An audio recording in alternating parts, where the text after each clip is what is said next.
สบายดีทุกคนมาเจอกันอีกแล้วทักทายสบายดีทุกคนจากประเทศฝรั่งเศสทุกคนมื้อนี้มาเจอกันช่วงค่ำๆเข้าครัวเฮ็ดอาหาร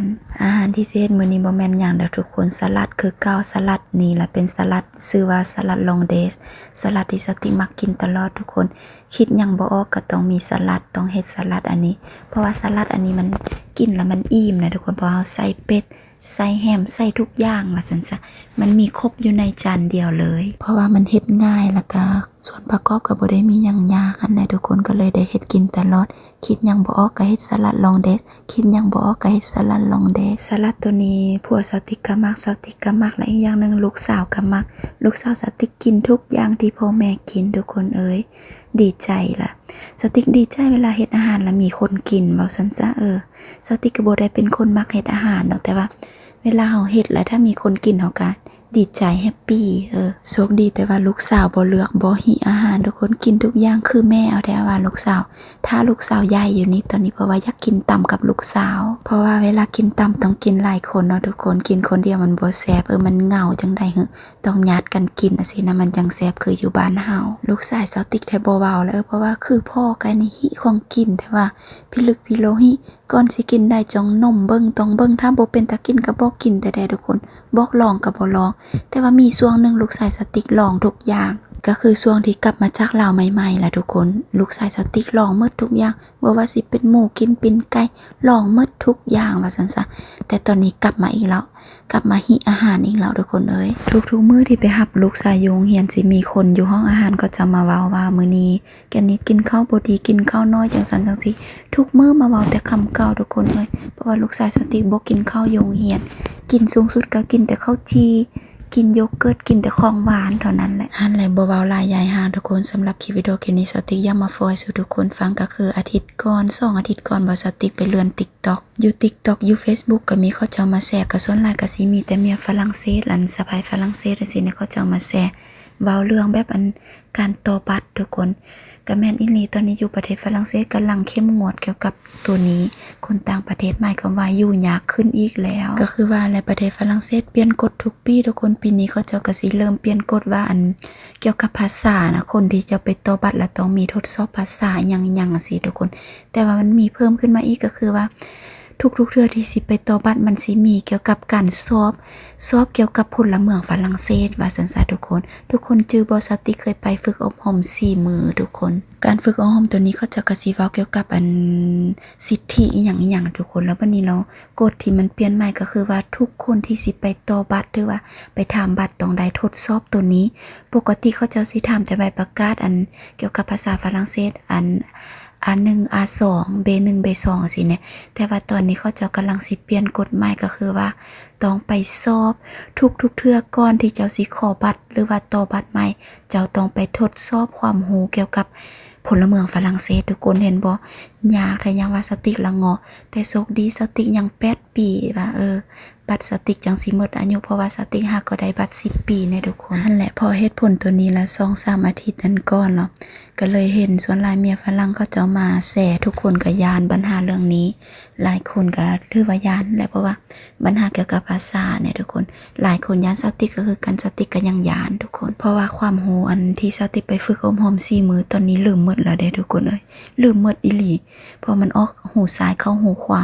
ตอนนี้สติกไปฝึกอบรมภาษาอังกฤษภาษาฝรั่งเศสสติยังบ่ได้หยังเด้อก็ยังบ่ได้เข้าใจดีเด้อเข้าใจคร่าวๆว่าซั่นๆแล้วบัดนี้สิเอาอันความรู้ใส่มันอยู่ในหัวลืมไปหมดแล้วนั่นแหละสติกยังมีเวลาหลายสติกก็อยากไปเรียนอยู่ภาษาฝรั่งเศสแต่ว่าก็คือว่าแล้วเฮาต้องเลือกสินะเฮ็ดเวียกกับเรียนเฮ็ดจังใดเพราะว่าการใช้ชีวิตมันต้องการเงินนะทุกคนเอ้ยสำหรับสติกก็เลยเลือกอยากเฮ็ดเวียกหลายกว่าโดยเฉพาะเฮามีลูกทุกคนค่าใช้จ่ายแพงเนาะสติกมีลูก2คนแฮงหายทุกอย่างก็แบบค่าใช้จ่ายคูณ2คูณ3ขึ้นไปเลยแล้วบัดนี้ค่าของชีพอยู่ฝรั่งเศสก็แพงทุกคนอาหารการกินคือกันแพงได้แพงว่านี่แหละ4 ปาก 4 ท้องเฮาทุกคน4คนถือว่าค่าใช้จ่ายสมควรแบบนี้แหละสติกจึงอยากเห็นเวียกทุกคนแต่ว่าซุมื้อนี้สติกวางเป้าหมายไว้เทื่อละอันเพราะว่าสติกเคยวางเป้าหมายไว้หลายพุดแบบเฮาคิดหลายอย่างอยากเฮ็ดหลายอย่างพร้อมกันแล้วแบบ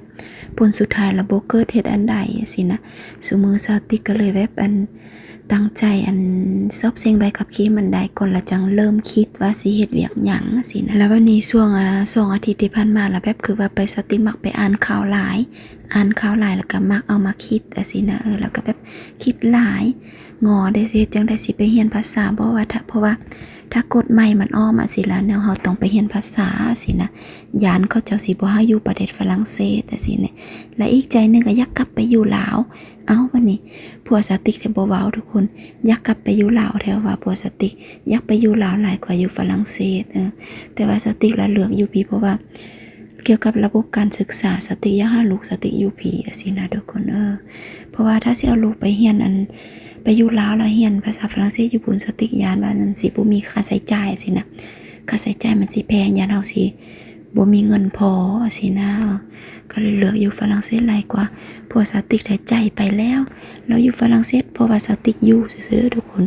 พวกสติกใจแล้วอยากไปอยู่ลาวแต่โดนแล้วสำหรับสติกแล้วยังส่องจิตส่องใจเพราะว่าคือว่าเนี่ยอยากให้เด็กน้อยมีการศึกษาดีๆอย่างสติกก็บ่ได้หมายความว่าอยู่ลาวการศึกษาบ่ดีดอกแต่ว่า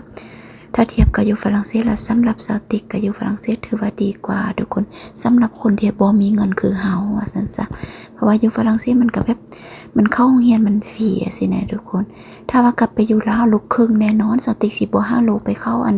โรงเรียนธรรมดาโรงเรียนลาวต้องไปเข้าโรงเรียนฝรั่งเศสแม่นบ่แต่สติกศึกษาบางแล้วมันแพงอันแล้วถ้าไปเข้าโรงเรียนฝรั่งเศสก็คือว่าละอยู่ลาวแบบเป็นค่าเทอม1ต่อปีก็เริ่มตั้งแต่ 5,000 ขึ้นไปทุกคน 5,000 ยูโรนะแล้ววันนี้สติกมีลูก2คนเฮ็ดจังได๋สิเอาเงินใส่มาร้อนเด้เนาะอีกอย่างนึงถ้าบ่มีธุรกิจหยังถ้าบ่มีหยังอยู่ลาวสติกก็บ่อยากไป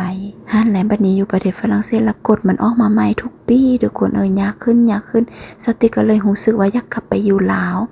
เพราะว่ารู้สึกว่าการใช้ชีวิตอยู่ประเทศฝรั่งเศสสำหรับสติกล่ะสำหรับคนต่างดาวคือสติกแล้วรู้สึกว่าใช้ชีวิตยากขึ้นตลอดว่าซั่นซะบ่ว่าสิเป็นซอกเวียกยากทุกคนแบบสติกก็ว่างงานนี่หลายเดือนเติบแล้วเด้อทุกคนซอกเวียกถือว่ายากสมควรโอเคก็บ่ยากอยู่ถ้าสติกไปเฮ็ดเวียกเป็นแม่บ้านแต่ว่าสติกเจ็บมือเนี่ยทุกคนแบบถ้าสติกกลับไปเฮ็ดเวียกหนักคือเก่าก็แบบประมาณ 2-3 เดือนสิสติกก็สิได้หยุดเวียกคือเก่าดีบ่ดีสิได้ตัดมือทิ่มซะมันก็เลยแบบซุมื้อนี้ก็เลยแบบรู้สึกวุ่นวายเหลือเกินบ่ฮู้สิตัดสินใจทางใดสินะทุกคนและเนาะชีวิตคนเฮาบ่มีทางสิราบรื่นบางเทื่อก็มีแบบปัญหาที่เฮาคิดบ่ตกสินะทุกคนวุ่นวายเหลือเกินโดยเฉพาะเฮามีครอบครัวใหญ่เฮามีลูก2คนแล้วแบบความรับผิดชอบหรือว่าแบบความคิดเฮาต้องคิดดีๆสินะก่อนสิตัดสินใจหยังต้องคิดแล้วคิดอีกคิดแล้วคิดอีกแล้ววันนี้สาวคิดติ๊กมาคิดเบิ่งทางว่าถ้าว่าสิอยู่ประเทศฝรั่งเศสตอนนี้สติกันมีเวลาอีก8 ปีเนาะถ้าสติตัดสินใจไปเรียนภาษามันก็เสียเวลาสินะเรียนภาษามันเฮาบ่มีเงินเดือนเข้ามามันก็ชีวิตครอบครัวเฮาก็ยุ่งยากสินะการอยู่การกินสินะสติก็เลยแบบมันคิดบ่ตกเพราะว่าใจสาวติกแบบถ้าเอาใจเกิน100มันบ่เฮาแบบอยากไปเฮ็ดเวียก 80% อยากไปเรียนภาษา 20% สินะทุกคนเพราะว่าภาษามันก็สำคัญอีหลีแต่ว่าถ้าเฮาสิแบบบ่เฮ็ดเวียกเฮาเลือกไปเรียนภาษาเฮาก็เสียเวลาทุกคนบ่มีเงินเดือนกินว่าซั่นซะก็เลยแบบวุ่นวายทุกคนซุมื้อถือว่าเป็นช่วงที่สติคิดหลายทุกคนคิดหลายหรือกิโลนี่แหละหรือว่าเป็นช่วงเข้าหน้าหนาวบ่โรคซึมเศร้ากำลังสิถามหาบ่แนวใดก็บ่ฮู้คือกันมันเป็นช่วงเป็นยามเพราะว่าฤดูร้อนเฮาก็บ่ได้คิดหยังหลายแต่ว่าถ้าเข้าหายามหนาวเข้าหาช่วงหน้าหนาวแล้วโอ๊ยมันมีอันคิดหลายทุกคนสติคิดว่าอากาศก็แบบเป็นอันปัจจัยหนึ่งที่เฮาคิดหลายเนาะคิดถ้าฮอร์โมนเฮาปั่นป่วนเฮ็ดให้อุณหภูมิร่างกายเฮาแบบปั่นป่วนแล้วก็สมองเฮานั่นแหละ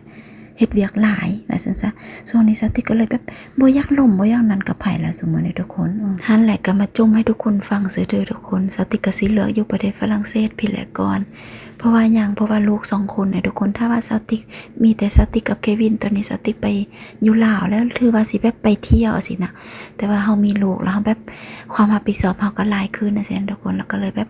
บ่แม่นสิตัดสินใจง่ายๆถ้ามีแต่ส่งผู้เมียไปใส่ก็ได้สิในยะง่ายนั่นแหละแต่ก็ว่าบ่ได้บ่มีไผฮู้อนาคตเนาะเพราะว่าแนวคิดคนเฮาก็เปลี่ยนไปทุกมื้อบางทีอนาคตสติถึกลอตเตอรี่ยุโรปสินะบางทีสิไปซื้อบ้านอยู่ลาวแล้วก็สิย้ายไปอยู่ลาวหั่นแหละบ่มีไผฮู้อนาคต อันนี้ก็เป็นความฝันลมๆแรงๆอันแหละทุกคนเอ้ย